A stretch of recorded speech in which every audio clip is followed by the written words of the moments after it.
नमस्कार दोस्तों, मैं अंकुर उपाध्याय स्वागत करता हूं आप सभी का एक बार फिर से अपनी नई वीडियो में। दोस्तों, कल मैंने आप सभी के साथ एक वीडियो पोस्ट करी थी जिसमें मैंने कहा था स्टॉक्स क्रैश, स्टॉक्स अलर्ट, कल हो सकती है बड़ी गिरावट, इस तरीके से। और अभी मैं आप सभी को एक एक करके उन स्टॉक्स की अपडेट शेयर करना चाहूंगा जिनमें गिरावट भयंकर हो रही है। बाजार से लेना देना नहीं है उन स्टॉक्स का लेना देना है कमोडिटीज से, यानी कि सोना चांदी से स्पेशली, या फिर बाकी कमोडिटीज भी आप काउंट कर सकते हो, एल्यूमिनियम, निकल, लेड या फिर कॉपर।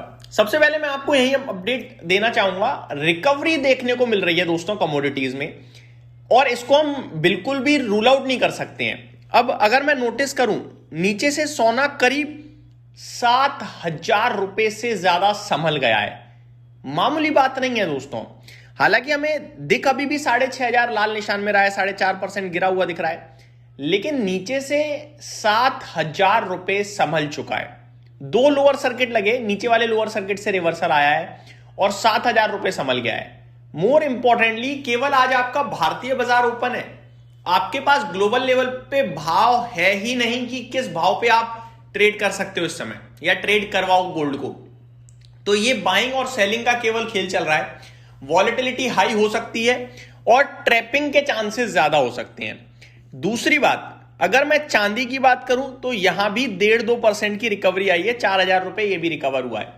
मैं तेजी बिल्कुल प्ले नहीं करना चाहूंगा अभी, लेकिन मैं आपको यह बताना चाहूंगा कि ग्लोबल लेवल पे मार्केट बंद है और ग्लोबल लेवल पे आपके पास भाव नहीं है इस समय।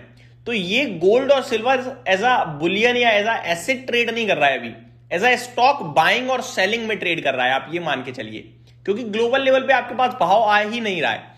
दूसरी तरफ अगर मैं नोटिस करूं आपके लिए, तो बाकी कमोडिटीज में बहुत अच्छा रिवर्सल आया है एक्सेप्ट कॉपर। इनफैक्ट कॉपर में भी आ गया अभी तो 1,205 रुपए केजी का इसने सुबह लो दिखाया हमें, अभी 1,243 पे ट्रेड कर रहा है।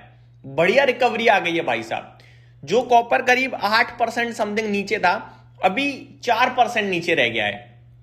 इवन जिंक और लेड हरे निशान में आ चुके हैं, और निकल जो 5% समथिंग नीचे था 2.25% रह गया है, और एल्यूमिनियम में भी बढ़िया रिवर्सल दिख रहा है, केवल फ्लैट टू नेगेटिव है, 1/3% नीचे रह गया है।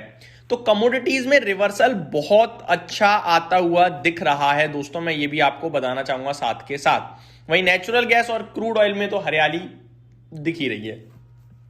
अब आ जाते हैं स्टॉक्स पे। एमसीएक्स बिल्कुल बर्दाश्त नहीं कर पा रहा है सोने चांदी की गिरावट। इसे डर लग रहा है कि सोने चांदी ऐसे ही गिरा तो सेल ऑफ आ जाएगा बड़ा वाला, और उसके बाद शायद ट्रेडर्स गायब ना हो जाएं कहीं कमोडिटीज से। और अगर गायब हो गए तो फिर एमसीएक्स का पैसा कैसे बनेगा भैया? पैसा हल्का बनेगा, जिसकी वजह से एमसीएक्स में भारी भरकम गिरावट देखने को मिल रही है। हालांकि जब तक गिर रहा है तब तक भी ट्रेड भरपूर होगा, मैं आपको बता दूं, लेकिन अगर कंसोलिडेशन या रेंज छोटी हो गई तो फिर ट्रेड खत्म हो जाएगा, जिससे एमसीएक्स को परेशानी हो सकती है। ये आपके लिए इसलिए गिरा है। हिंदुस्तान कॉपर के प्राइसेस की वजह से गिरा है, बट कॉपर में रिबाउंड आ गया है, और हिंदुस्तान कॉपर में अभी तक कोई रिबाउंड नहीं आया है, 11-11.5% नीचे है। मैं आपको बताना चाहूंगा, हिंदुस्तान कॉपर ने 2 दिन पहले 750 रुपए का हाई लगाया है, आज 600 रुपए पे है, 160 रुपए नीचे, यानी यहां से दोबारा वो लेवल टच करने के लिए ऑलमोस्ट 25% से ज्यादा भागना होगा इसे। तीसरा स्टॉक है दोस्तों हिंदुस्तान जिंक। चांदी की गिरावट का डायरेक्ट इंपैक्ट आता है इस पे, 9-9.5% नीचे है। नेशनल एल्यूमिनियम में भी 7.5% की बड़ी गिरावट आते हुए दिख रही है, और ये सारे वो स्टॉक्स हैं जो कल ही डिस्कस कर दिए थे, क्योंकि पता था जो चांदी जिस हिसाब से टूटा इसका टूटना बनता है। आगे बात करें दोस्तों ईटीएफ, तो गोल्ड, टाटा गोल्ड के ईटीएफ की रिकवरी देखिए आप, नीचे आज लगभग 13% था, अभी अब केवल 6% नीचे रह गया है। तो बहुत ही शानदार रिकवरी देखने को मिल रही है। वहीं अगर मैं सिल्वर के ईटीएफ्स की बात करूं, तो ये मैंने आपके साथ अभी जब 1 घंटे पहले वीडियो शेयर करी थी तो हरे निशान में थे, मैं शॉक में चला गया ना, ये कैसे हो रहा है। फिर मैंने आपसे ये भी कहा था कि ये तो भैया मौका ही मिल गया मुझे लग रहा है निकलने का। उसके 1 घंटे 45 मिनट बाद ये ईटीएफ सिल्वर के जितने भी हैं क्रॉस ईटीएफ 12 से 15% नीचे थे। करंट सिचुएशन ऐसी है कि कोई 12% नीचे है, कोई 15%, कोई 10%, कोई 11%, तो अलग अलग गिरावट देखने को मिल रही है। गोल्ड के ईटीएफ में हल्की रिकवरी आते हुए दिखिए आपको। तो ये पूरे के पूरे मार्केट में आज के स्टॉक अलर्ट हैं और अभी भी अलर्ट में ही है। बाजार में नीचे से बहुत ही शानदार रिवर्सल दिखा है, दोस्तों ये रिवर्सल, ये वॉलेटिलिटी आपको झेलनी पड़ेगी, ये आप रूल आउट कर ही नहीं पाओगे आज, क्योंकि आज बजट है भैया। तो 11 बजे से पहले जो एक्शन होना था वो चल रहा है आपके लिए। नीचे से 125 पॉइंट का मूव हो चुका है, बट 11 बजे के बाद एक्शन पूरा बदलेगा जब फाइनेंस मिनिस्टर बोलना शुरू करेंगी। तो आपको ध्यान से सुनना है। मैं आपके साथ टाइमली अपडेट शेयर करता रहूंगा। जैसे ही किसी भी क्षेत्र के लिए जो भी बड़ी अपडेट होगी मैं टाइमली डिस्कस करूंगा, आप भी सुनिएगा। अब एक इंपॉर्टेंट चीज और दोस्तों, जैसा कि मैंने आपसे कहा था कि आज ना ग्लोबल मार्केट्स बंद हैं, केवल भारतीय बाजार खुला है, जिसकी वजह से आप ज्यादा कंफर्टेबली किसी भी चीज को लेकर फील नहीं कर सकते कि भैया किधर बाजार जाने वाला है। क्योंकि अगर आप नोटिस करो, आज का टॉप टर्नओवर वाला हिंद कॉपर है, वो छोड़ता हूं कमोडिटी लिंक्ड है, क्योंकि एमसीएक्स में 1850 करोड़ का ट्रेड हुआ है।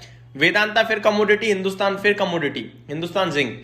अब बीईएल में 800 करोड़ का टर्नओवर हुआ है। तो जो एफआईआईज वाले स्टॉक है ना, वो तो है ही नहीं लिस्ट में। ना रिलायंस दिख रहा मुझे, ना आईसीआईसी बैंक में केवल 140 करोड़ का टर्नओवर हुआ है अभी तक, और बाजार खुले हुए 1 घंटा 16 मिनट हो चुके हैं। ये आपको बता रहा है कि एफआईआईज तो संडे बना रहे हैं, उन्हें फर्क नहीं पड़ता अब बजट है या नहीं है, वो छुट्टी पे हैं, वो कल आके सौदा मारेंगे। तो कल भी बड़ा इंपॉर्टेंट दिन होगा। यही समाप्त करता हूं इस वीडियो को। Thank you so much for watching this video. Have a great day guys.